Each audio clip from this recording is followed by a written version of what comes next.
जय हिंद। तो आज के इस वीडियो में साइंस का एक भाग बायोलॉजी के तीसरा पाठ को आज के इस वीडियो में हम स्टार्ट करेंगे। तो चलिए इस वीडियो को हम स्टार्ट करते हैं। इससे पहले की क्लास में हम आपको बताए थे पादप कोशिका और जंतु कोशिका में क्या अंतर है। तो पादप कोशिका का आकार जो होता है वह चौकोर होता है और जंतु कोशिका का आकार गोल होता है। पादप कोशिका में वैक्यूल्स बड़ा होता है और जंतु कोशिका में वैक्यूल्स छोटा होता है। पादप कोशिका में जो होता है प्लास्टिड पाया जाता है और जंतु कोशिका में प्लास्टिड नहीं पाया जाता है। और पादप कोशिका में कोशिका भित्ति पाया जाता है जबकि जंतु कोशिका में भित्ति नहीं पाया जाता है। इन सब के बारे में इससे पहले की क्लास में आपको बताए थे, उससे आगे आज के इस वीडियो में हम देखेंगे। इसमें हमें देखना है कोशिका के प्रकार।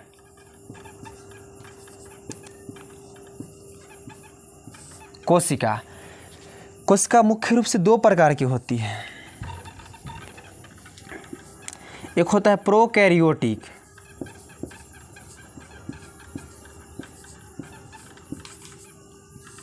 एक होता है यूकैरियोटिक।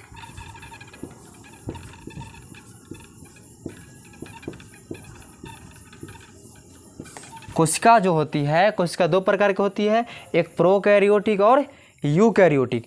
प्रोकैरियोटिक हम उसे कहते हैं जिन कोशिकाओं में कुछ ही अंग पाए जाते हैं, बाकी सभी अंगों का अभाव देखा जाता है, उस कोशिका को हम बोलते हैं प्रोकैरियोटिक कोशिका। और जिन कोशिकाओं में सभी अंग पाए जाते हैं उसे हम बोलते हैं यूकैरियोटिक कोशिका। यूकैरियोटिक कोशिका। प्रोकैरियोटिक कोशिका जो होती है अविकसित होती है।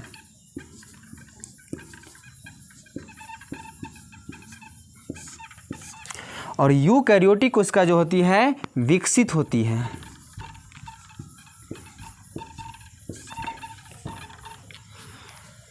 जितने भी बैक्टीरिया, वायरस, जीवाणु, कोरोना, उन सब में क्या है?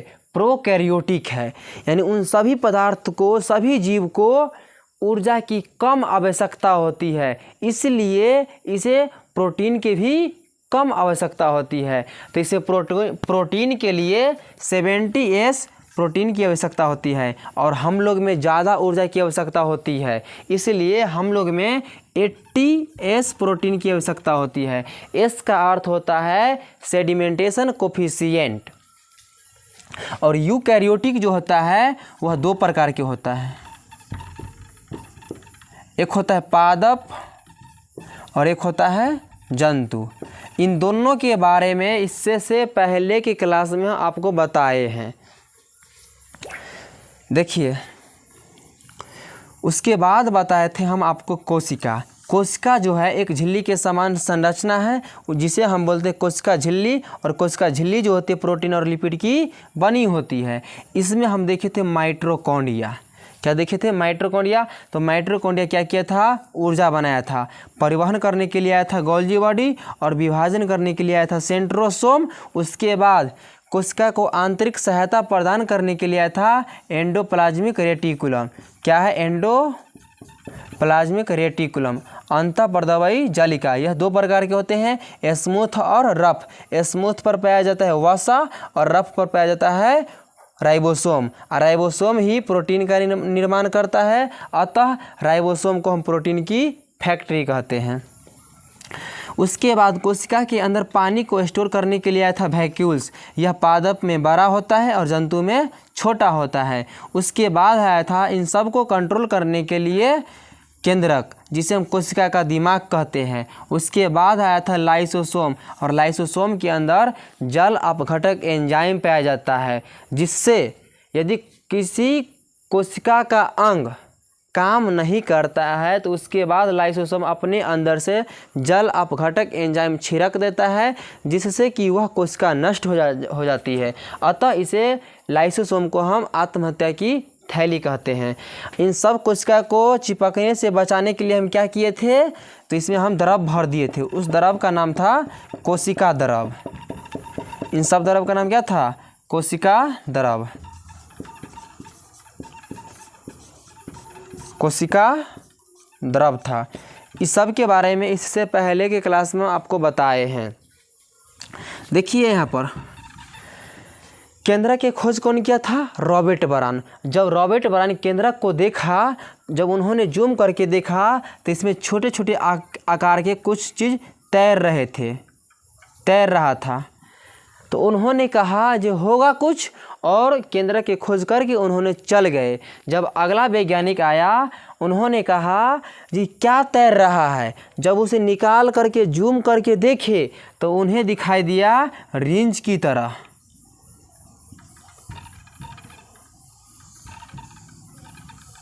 इस तरह की दिखाई दिया, और उन्होंने कहा कि ऐसा 23 गो जोड़ा हमारे शरीर में पाया जाता है, अतः इनका नाम दिया उन्होंने क्रोमोसोम। क्रोमोसोम को ही बोलते हैं हम गुणसूत्र। क्या बोलते हैं उसे? हम गुणसूत्र बोलते हैं। और इनका जो खोज किया था उनका नाम था वाल्डेयर। वाल्डेयर इतना खोज करके चले गए। अब आते हैं उधर से अगला वैज्ञानिक। उन्होंने कहते हैं इसके अंदर जो है स्प्रिंग की तरह स्प्रिंग क्या है? जो स्प्रिंग जो है, यह स्प्रिंग क्या है? इसको न मारने लगे उन्होंने कहे स्प्रिंग क्या है? ये जो स्प्रिंग जो है, यह स्प्रिंग क्या है? और इनका नाम दिया उन्होंने डीएनए। क्या नाम दिया? डीएनए। डीएनए को सबसे पहली बार देखे थे कार्लसबर्ग।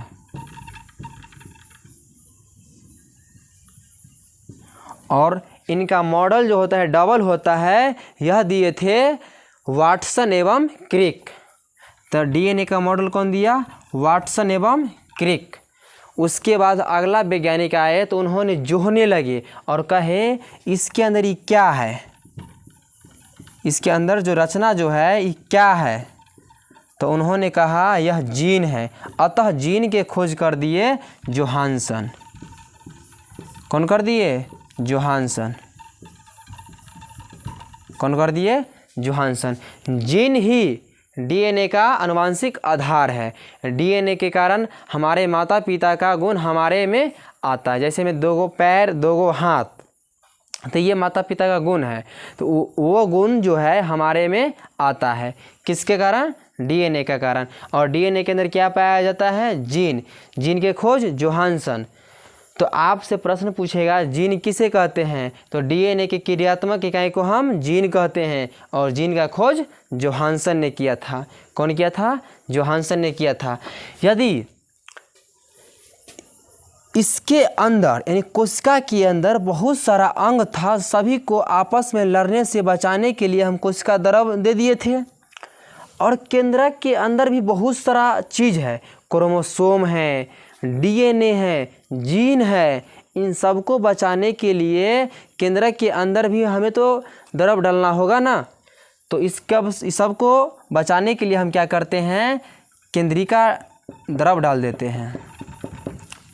क्या डालते हैं? केंद्रिका द्रव डालते हैं। देखिए इन सभी कोशिका के अंदर, देखिए कोशिका के अंदर जितने भी पदार्थ हैं, mitochondria, Golgi body, centrosome, vacuoles, endoplasmic reticulum, इन सब को सुरक्षा के लिए हम इसमें द्रव भर दिए। उस द्रव का नाम था कोशिका द्रव। और केंद्रक के अंदर कई सारा पदार्थ है, डीएनए है, जीन है, क्रोमोसोम है, ये भी तो आपस में लड़ सकता है ना। तो इन सब को लड़ने से बचाने के लिए इसमें हम द्रव डाल देते हैं, और उस द्रव का नाम रहता है केंद्रिका द्रव। उस द्रव का नाम क्या रहता है? केंद्रिका द्रव। तो केंद्रिका द्रव कहाँ पर पाया जाता है? तो केंद्रक के अंदर।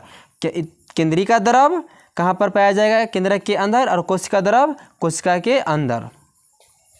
देखिए, और जब दोनों को मिलाते हैं तो बन जाता है जीव द्रव्य। क्या बन जाता है? जीव द्रव्य। क्या बनता है? जीव द्रव्य। और जीव द्रव्य ही जीवन का आधार है। इसे बताया था जीवन का आधार हैक्सले ने, जबकि जीव द्रव्य की खोज किया था पुरकिंजे ने। कौन किया था? पुरकिंजे ने। जीव द्रव्य की खोज कौन किया था? पुरकिंजे ने किया था। उसके बाद इसमें वैज्ञानिकों द्वारा देखा गया, तो इसमें कहा गया डीएनए के अंदर कुछ न कुछ एसिड भरा हुआ है और उस एसिड का नाम दिया गया यहाँ पर न्यूक्लिक एसिड। न्यूक्लिक एसिड, क्या नाम दिया गया? Nucleic acid. न्यूक्लिक एसिड, यह एसिड जो था 2 तरह के था। कितने तरह के था? 2 तरह के। एक था DNA और एक था RNA। तो न्यूक्लिक एसिड कितने प्रकार के? 2 प्रकार के, DNA और RNA। Dioxy ribose nucleic acid और राइबोज न्यूक्लिक एसिड, इन सब के बारे में अब हमें एक एक करके देखना है। तो सबसे पहले हम देखते हैं DNA क्या होता है।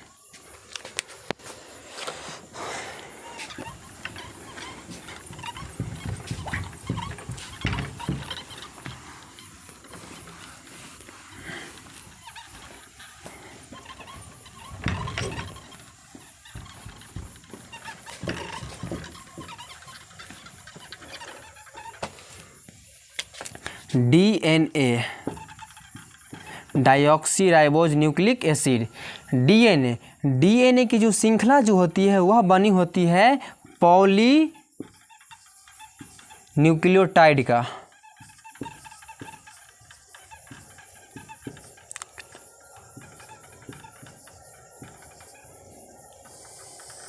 DNA की जो श्रृंखला होता है वह बनी होती है पॉली न्यूक्लियोटाइड का। जैसे में यहाँ पर देखिए,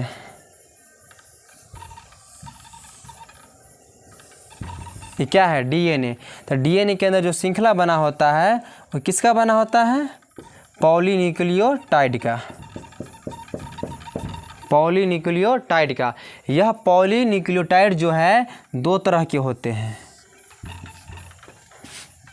एक होता है न्यूक्लियोसाइड,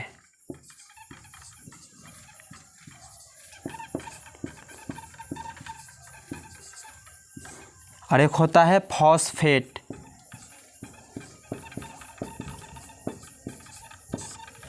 फॉस्फेट यहीं पर ख़त्म हो जाता है। तो आपसे प्रश्न पूछेगा जो डीएनए में कौन सा तत्व पाया जाता है, तो फास्फोरस। न्यूक्लियोसाइड जो है यह 2 तरह के होते हैं। एक होता है शुगर, एक होता है नाइट्रोजन बेस।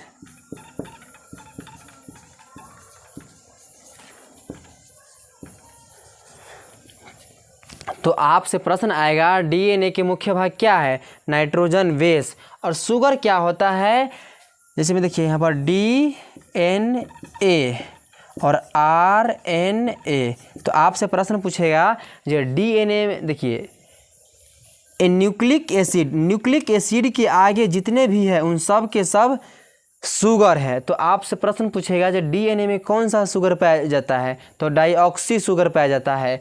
आरएनए में कौन सा शुगर पाया जाता है, तो राइबोज शुगर पाया जाता है।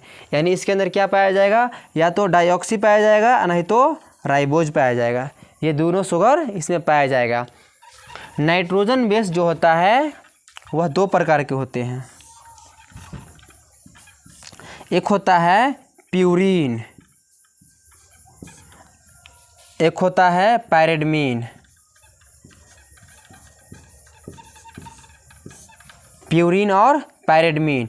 प्यूरीन के अंतर्गत होता है एडेनिन और ग्वानिन, और पैरेडमीन का अंदर होता है साइटोसिन और थाइमिन। यानी AGTC।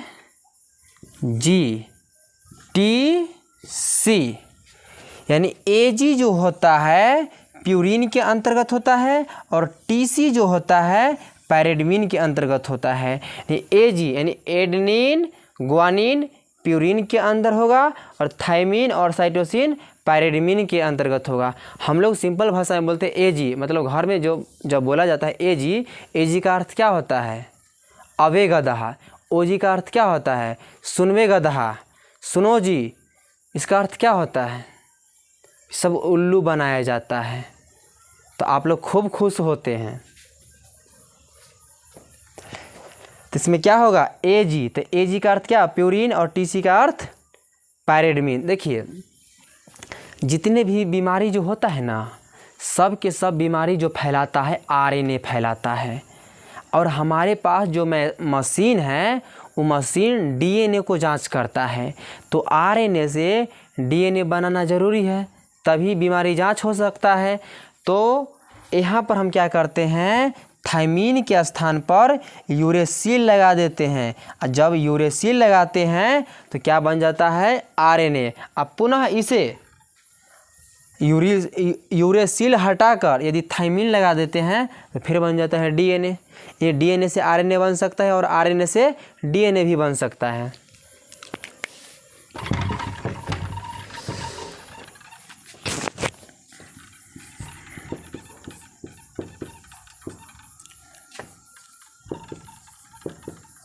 आरएनए, डीएनए से आरएनए, जब डीएनए से आरएनए बनता है उसे बोलते हैं ट्रांसक्रिप्शन।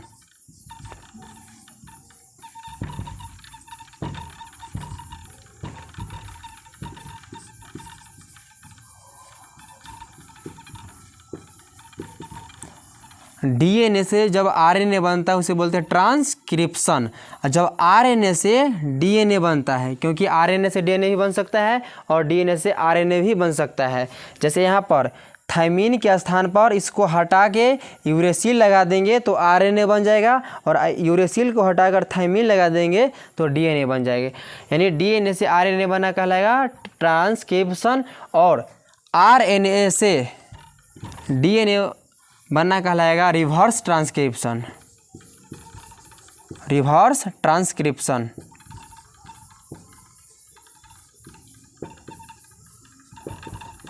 Reverse transcription. कभी कभी फोटोकॉपी भी होने लगता है, तो डीएनए से डीएनए भी बन सकता है, और डीएनए से डीएनए बनना कहलाता है रेप्लिकेशन। क्या कहलाता है, रेप्लिकेशन। और जब आरएनए, क्योंकि आरएनए के अंदर मुख्य रूप से राइबोज शुगर पाया जाता है, और राइबोज क्या करता है, प्रोटीन का निर्माण करता है। यानी आरएनए से प्रोटीन बनना, आरएनए से प्रोटीन जब बनता है उसे बोलते हैं ट्रांसलेशन। ट्रांसलेशन। आरएनए से प्रोटीन बनना क्या कहलाएगा, ट्रांसलेशन। डीएनए से आरएनए क्या कहलाएगा, ट्रांसक्रिप्शन। और आरएनए से डीएनए क्या कहलाएगा, रिवर्स ट्रांसक्रिप्शन। और डीएनए से डीएनए बना रेप्लिकेशन। उसके बाद डीएनए तो हम देख लिए, अब हम देखते हैं आरएनए। आरएनए, देखिए आरएनए जो होता है ना, मुख्य रूप से 3 प्रकार के होता है। एक होता है mRNA, और एक होता है tRNA, और एक होता है rRNA। आरएनए कितने प्रकार के, mRNA, tRNA और rRNA। देखिए प्रोटीन जो है 20 गो एमिनो एसिड मिलकर एक प्रोटीन बनता है। 20 गो एमिनो एसिड मिलकर एक प्रोटीन। 10 + 10 = 20। 20 गो एमिनो एसिड, 20 गो एमिनो एसिड बराबर एक प्रोटीन बनता है। कितना प्रोटीन बनता है, एक प्रोटीन बनता है। इसमें से होता क्या है, ये 10 गो जो है हमें बॉडी से मिलता है। 10 गो प्रोटीन जो है, 10 गो एमिनो एसिड जो है बॉडी से मिलता है, और 10 गो एमिनो एसिड को फूड से तैयार करना होता है। किससे, यानी भोजन से लेना होता है। तो 10 गो हमें भोजन से मिलेगा और 10 गो हमें बॉडी से मिलेगा। जो बॉडी से मिलता है वह अनावश्यक होता है, और जो हमें भोजन से मिलता है वह आवश्यक होता है।